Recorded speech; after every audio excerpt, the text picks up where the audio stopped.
Thank you for a kind introduction, Dr. Dong and Dr. Na. And I'm the manager of the Transgenic Knockout Core of a Mayo Clinic, Rochester, Minnesota. And I'd like to talk about how to generate mouse model by CRISPR and its applications for the brain disease research.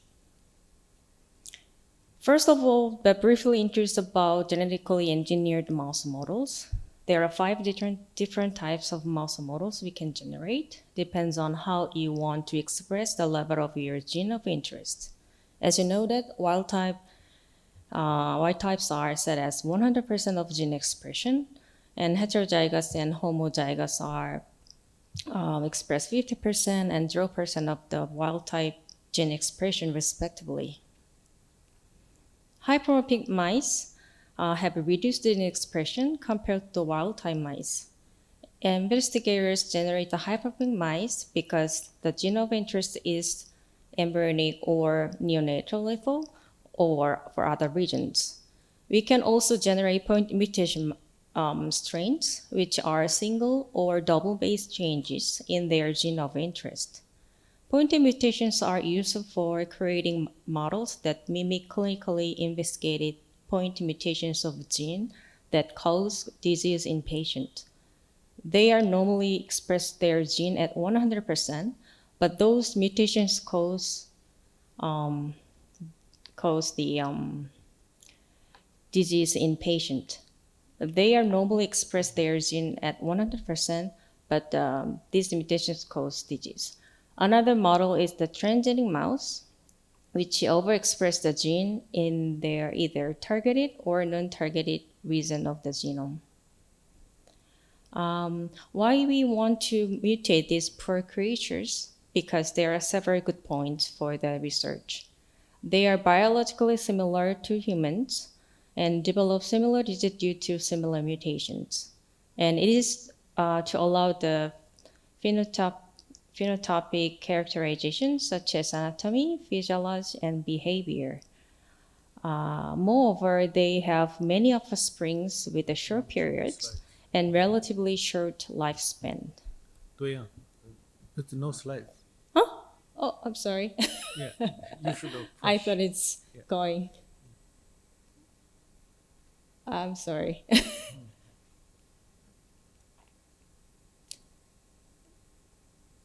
Okay. Historically, gene targeting in embryo stem cells modifications was starting a couple of decades ago to generate animal disease models for the research. ESL modifications were the useful tool of generation of knockout mice. ESL modifications still used in some research, despite the limitations such as specificity of ESLs, the difficulties of culturing and injecting them into the blastocyst, and the long generations time, almost 1 year more per strain. However, the field of gene modification was accelerated by the development of CRISPR-Cas9 tools. CRISPR-Cas9 tools represent an evolution in gene editing, addressing all of the limitations of ESL modifications. Cas9 tool directly target gene using guide RNAs and exogenous DNA sources. Additionally, they have a much shorter generation time for the new gene editing strains. So in recognition of these contributions, they reached the Nobel Prize in 2020.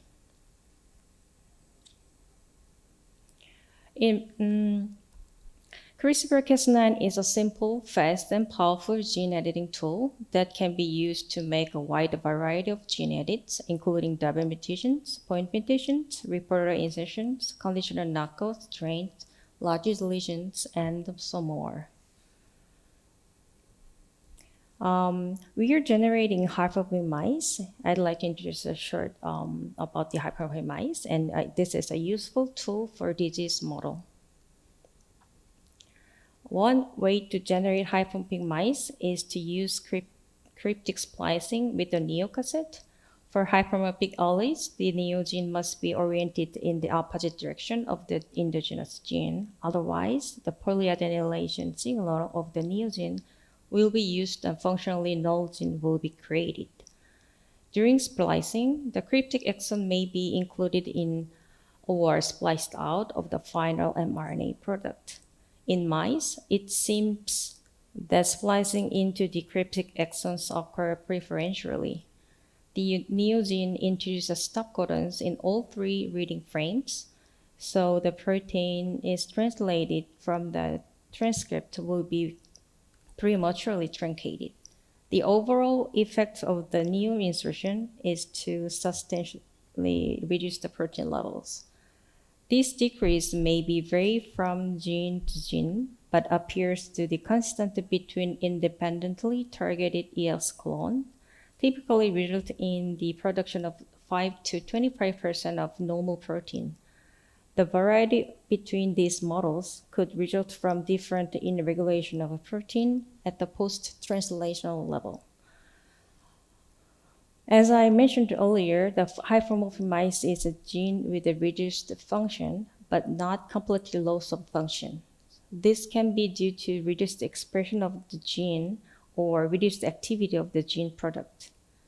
If a gene is essential for the cells to live, it is not possible to study its function in vivo by knocking it out completely. However, hypermorphic approach allows to research to disrupt the function of the gene to a lesser degree, bypassing the lethality caused by many gene mutations. These programs show the BOBA1 hypomorph mice and the wild-type mice at the different ages. At 12 to 15 months old, these mice die. Compared to the wild type, which have a lifespan of approximately 2 3 years, BOBA1 insufficiency causes early onset senescence. And in this study demonstrates that a requirement of BOBA1 in maintaining proper effective of memory-related behavior function. These research suggests that a decline in BOBA1 levels with the advanced age may be a crucial contributor to age-related hippocampal dysfunction. Researchers have shown that BOBA1 is important for maintaining normal hippocampal function. Mice with a low level of BOBA1 have problems with the learning and memory. They also showed a sign of anxiety and depression. I'm going to introduce about the conditional knockout mice generation by CRISPR in animal disease model. Conditional knockout strain generation often applies when classical knockout approaches yield embryonic lethal phenotype to induce gene inactivation at the specific time point of postnatal development and to make compound mutant mice that mimic a series of mutant in cancer clinical genes such as p53, RB, or BRCA2 disruption.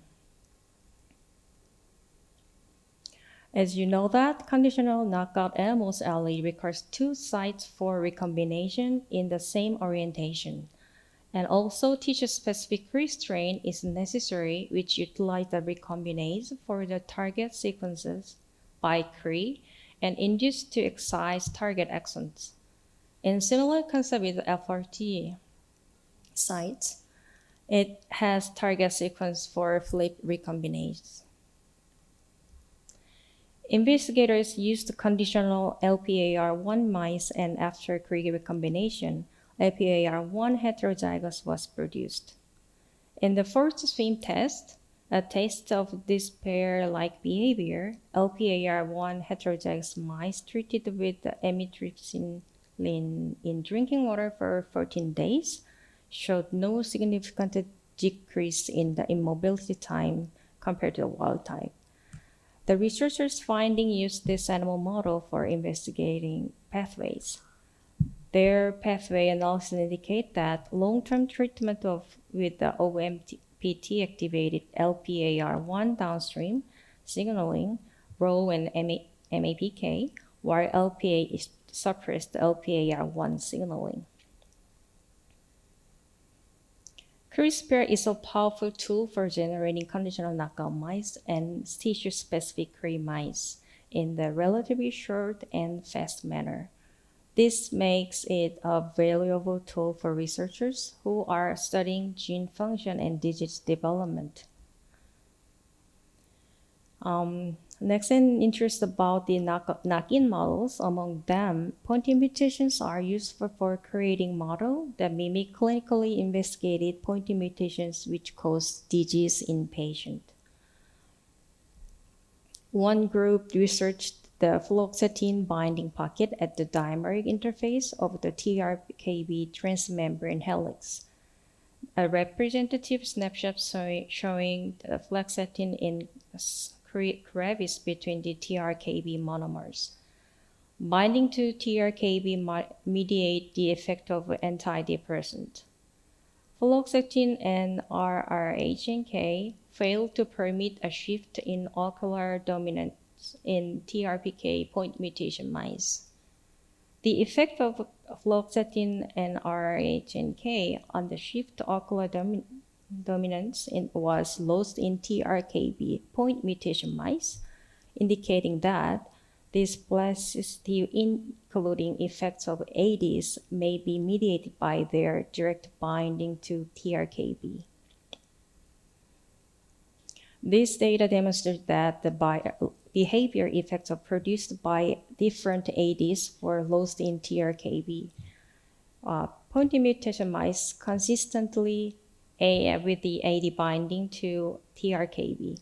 Moreover, investigators observed that many of these behaviors effects were lost when ADs were co-administered with the paravestin, and supporting the notion that CHOL and sensing is necessary for the behavior effects of BDNF on TRKB signaling.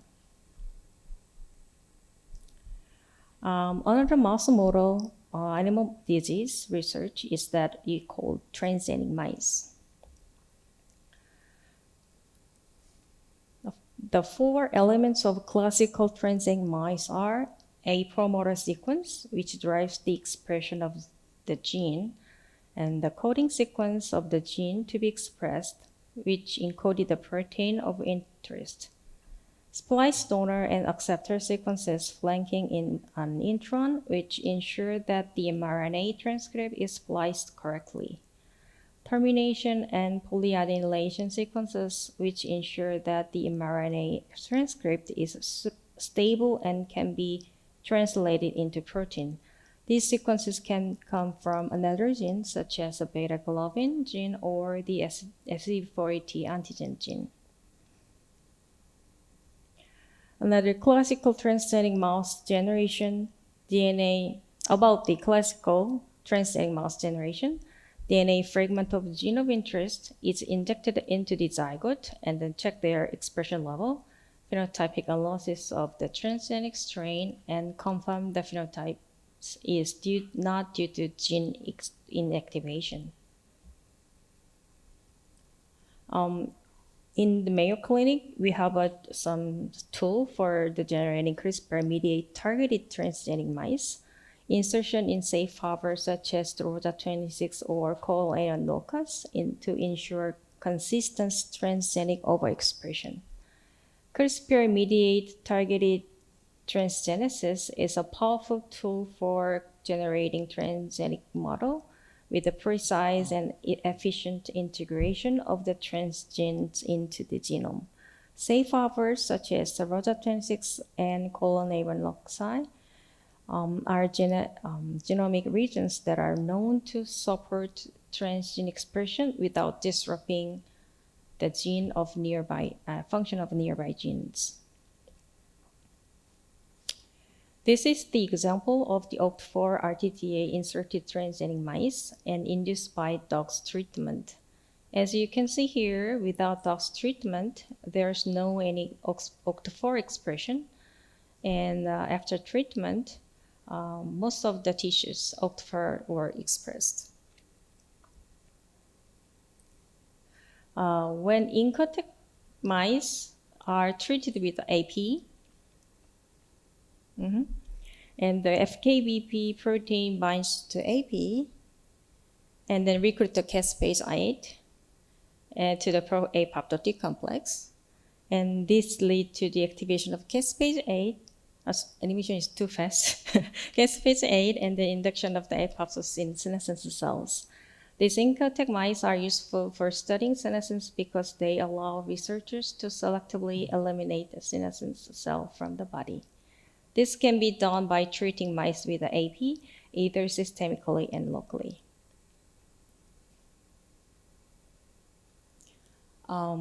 You can clearly see here, incotech mice that are treated with AP are protected from senescence by the attenuated BARBA1 gene at the 10 months old age. To generate report of mice using CRISPR, researchers typically use a CRISPR system to insert a reporter gene cassette into the promoter region of the gene of your interest. The reporter gene cassette contains the fluorescence protein gene and a promoter that drives the expression of the fluorescence protein gene. ALDH1L1 CRE-ERT2 mice expressed specifically in astrocytes in the brain. Without CRE, there's no any hyperactivity. It's an AI14, we call it. Without tamoxifen, there's no any activity with the AI14. Only when tamoxifen is given to CRE containing mice do we see here AI14 positively, specifically in astrocytes with a green color.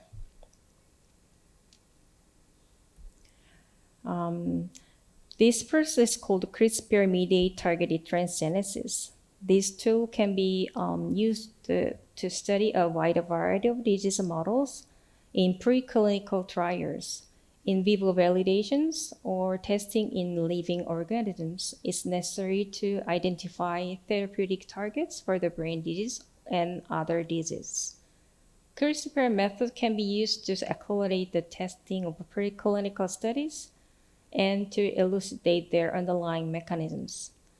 CRISPR-mediated targeted transgenesis is a more efficient way to generate transgenic mice than traditional method, such as viral delivery and electroporation. This is because CRISPR-Cas9 allows researchers to insert transgene into the specific location into the genome. In other words, CRISPR method can be used to quickly and easily generate animal models of disease, which can be used to test new drugs and therapies before they are tested in humans. CRISPR methods can also be used to study underlying mechanisms of disease, which can be lead to development of new and more effective treatment. CRISPR methods are a powerful tool for preclinical research, and they have the potential to revolutionize the way we develop new drugs and therapies for the brain disease. Thank you.